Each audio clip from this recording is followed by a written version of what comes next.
pond or whatever the heck they're in. Don't go outside, man. That's yeah, that's terrifying. There's a family of like 11 deer that live in my backyard, or that live close to my backyard, that come up to the fence every once in a while. And I've had ticks on my legs from, in my yard that I'm sure are from those deer. You're going to die. Now I'm going to be completely depleted of all my blood. They can just drain you. It's crazy. Well, I think this is probably another podcast, but how quickly do they drain you? Like, is it like do they just all come together, or is it like over time if you neglect to get them taken out? They can drain you really quickly because they can clone themselves. You can. What? They've found. It's like AI ticks. Yeah, they found like thousands of these things with only one male in the population. So like you don't need the males; they can just clone themselves, and then drain all your blood just like that. I don't believe it's crazy. That. I don't believe Look it up, man. Asian longhorn ticks. Okay, fucking crazy. I'll look that up if you look up Tub Girl. All right, Tub Girl. I'm gonna write it down for you. Well, and I mean, not to beat a dead horse with the use of poop, but I do want to highlight that animal dung, not human dung, but animal dung was used throughout history, and you can back this up. I mean, I'm sure you've seen it. It's been used throughout history for so many different things that it becomes almost aspirin or ibuprofen at this point. If we're comparing it to something of like it's magic. I mean, it's just ridiculous. People used to use dog shit as a relief to sore throats. You just like suck on it, chew it a little bit. Just, I would assume so, like a fucking what are those? Like a Hall. Like you just, and then it's like lemon flavored dog shit, and you just suck on it. Do you feed the dogs lemons to get it to be like lemon flavored? Yeah, I think so. I mean, and everything from dogs to donkeys to cows to gazelles, and then even flies. They would harvest fly shit somehow. So how do you harvest the flies? Look, I don't know. Shit. I mean, but if you're coming up with weird medical things like this, you figure out how the fuck to harvest dung or to harvest dung from flies. But I mean, they were just using them for everything. So it's just amazing that if you think about all the uses of poop back in the day and how we use poop for nothing now. To me, it's just like it's a very binary thing. Like we use poop for every ailment, and now we use poop for no ailments, and it just sort of just you have the out. Shit transplants. And I actually saw that you can, if you're like on the donor list for shit transplant, it's like I don't know if there is one. I assume there is, but it's really hard to get good donor shit. So you can actually make money. If you want to donate your shit, you can make like up to like $13,000 a year. What?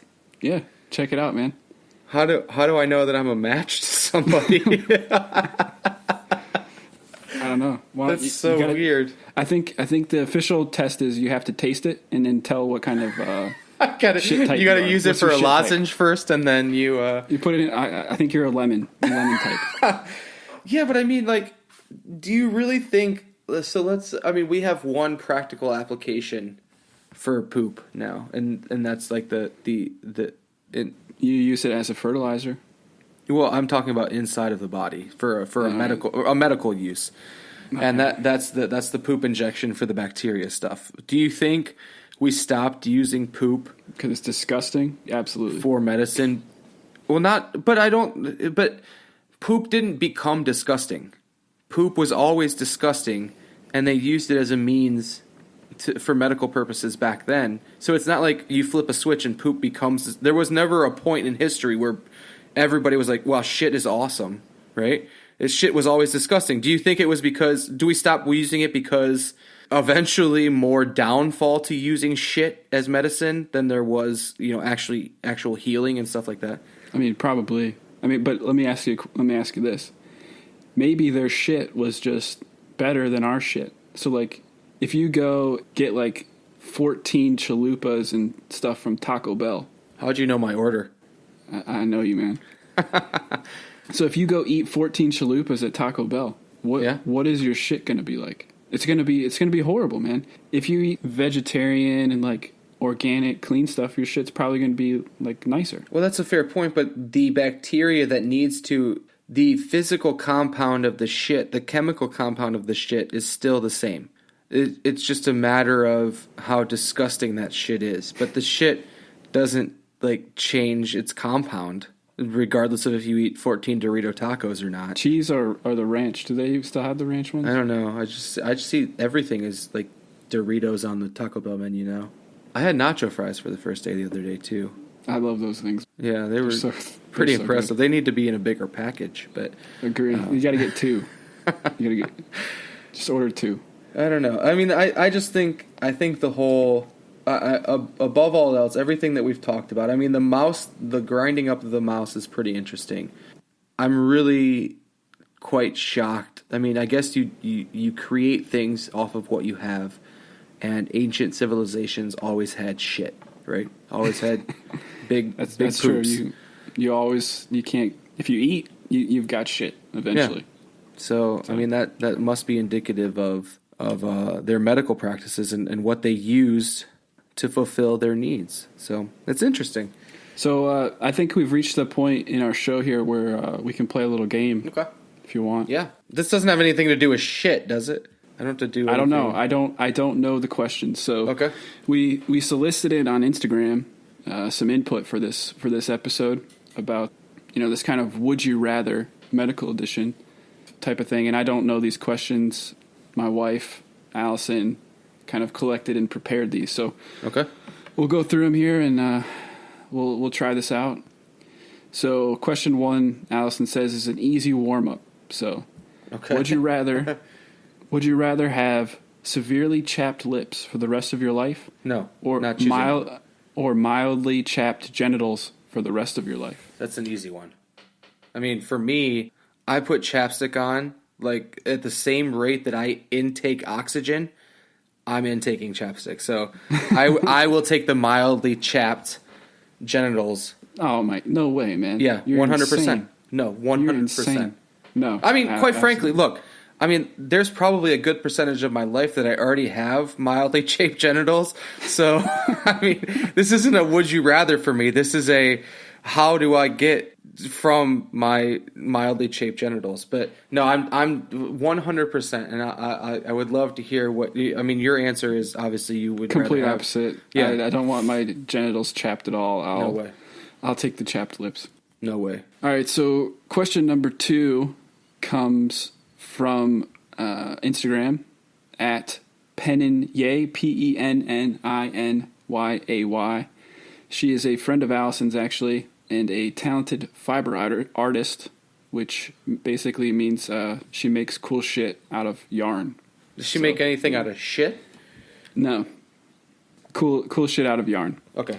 So her question is, would you rather give up erections for the rest of your life or only be able to get and maintain an erection while watching the GIF of Donald Trump descending on the escalator?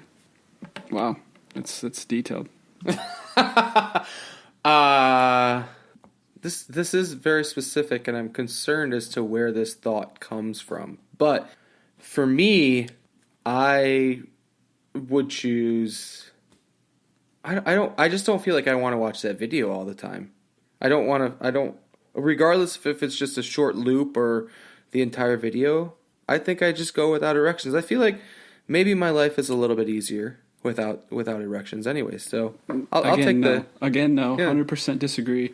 You just turn the volume down on that little GIF. Well, there shouldn't be any volume anyways. I mean, I don't want to watch the same video over and over again for the rest of my life. It just seems monotonous. Well, you're not watching it every minute unless you're trying to have sex every minute. Which maybe you are. Okay, we'll move on. Question 3 Hi, Mom. comes from comes from Instagram at MARSSD at MarsSD. Which procedure would you rather undergo? A catheter or an enema? Oh, I mean, that is. I think we have to be in agreement of this one. I would choose an enema. I would choose 6 enemas at the same time before I got a catheter. 100%.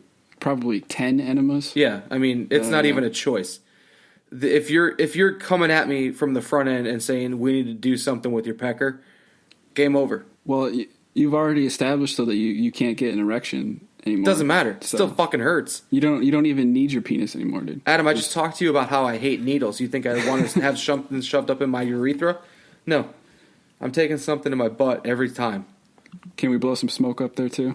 Yeah, it works, obviously. All right. Question number 4. I guess building on a topic I introduced earlier with you with the crocodile poop. Okay. So, would you rather use that ancient Egyptian contraception method of alligator poop Okay. or never have sex again? Oh. I feel like this is the most valid question. I mean, this is the most like Sophie's Choice question for me because that's just, ugh. I don't know. I mean, do you have an answer for this one? I mean, I guess I would I would try it at least. You would try what? The Using the crocodile crocodile shit? poop. Yeah. Ugh. Well, I don't think these things Just take are a mutually... shower afterwards. Just take I a don't- shower afterwards, you're fine. What if I'm snipped? Do we still have to be concerned with the contraception of the crocodile shit? Can we just move on from that and not worry about pregnancy? Nope. Your options are we're- never have sex again or use the crocodile. Yeah, I'm going with never having sex again because that to me I'm is building just, on. I'm seeing a theme here that's with the your grossest answers. thing. It's the grossest thing, man. All right, so I guess I got to say we've got a lot of questions about genitals and penises and erections. Oh, those are my favorite questions. I mean, surprisingly, all of these questions have come from women, not 12-year-old boys. Given how many penis questions we've gotten, this one's actually not a penis question. Okay. So, would you rather have a paper cut that doesn't heal, or stub your toe every day? I'm not really interested in answering this question because both of those sound just like garbage. That's worse than the penis action for you, huh? Yeah, 100%. I mean, look, I can live without boners. That's evolution. That's easy. But 'Cause having you've already got a kid, so you're good. yeah, having an open wound all the time and it be from a paper cut, that to me just makes me cringe. And then what was the second one? Or stub my toe Stub your toe all the every time? day. Yep. Every But day. yeah, well, I think I would choose stub my toe every. Is that just one time a day? That's how I read it, yeah. Yeah, I mean, I would probably choose that one. I've stubbed my Yeah, I toe a think so. lot, and I'm pretty sure I have a lot of broken toes that need to be healed. That, like, when it rains, my whole foot just like cramps up and like because it's just all broken from stubbing my toes, and I don't get them fixed. But yeah, I would choose. I mean, I couldn't bear having an open wound from a paper cut every day. Yeah, I think once a day versus all the time. I think that wins out. Although painful, I would choose that. All right, so you talked about your boy, the patron saint of hemorrhoids. So we've Yeah. got a hemorrhoid question here. Okay.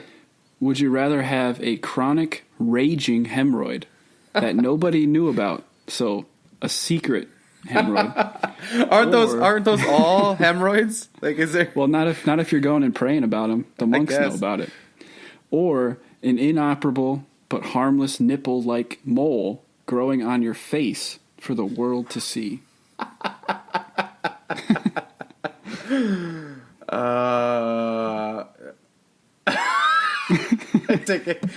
I take it back. This is the word. This is the Sophie's Choice for me. You could just have the nipple mole under your beard and you'd be fine. Yeah, but I'm gonna make the assumption for this question that I can't hide that nipple. I can't hide that. Yeah. Yeah, I guess that's true. It says that it's inoperable. Well, it just says it's inoperable and it's can't on take your it off. face for the world to see. Yeah. So you can't remove it. Yeah. I mean, I would love to, whoever submitted this question, I would love to know their version of a raging hemorrhoid. But A chronic raging hemorrhoid. chronic, I mean, that, I feel like you don't need to list both of those. I feel like if you have a raging hemorrhoid, it's pretty chronic. But I would choose the nipple on my face for sure. Yeah, I think so. I mean, there's no pain. Yeah.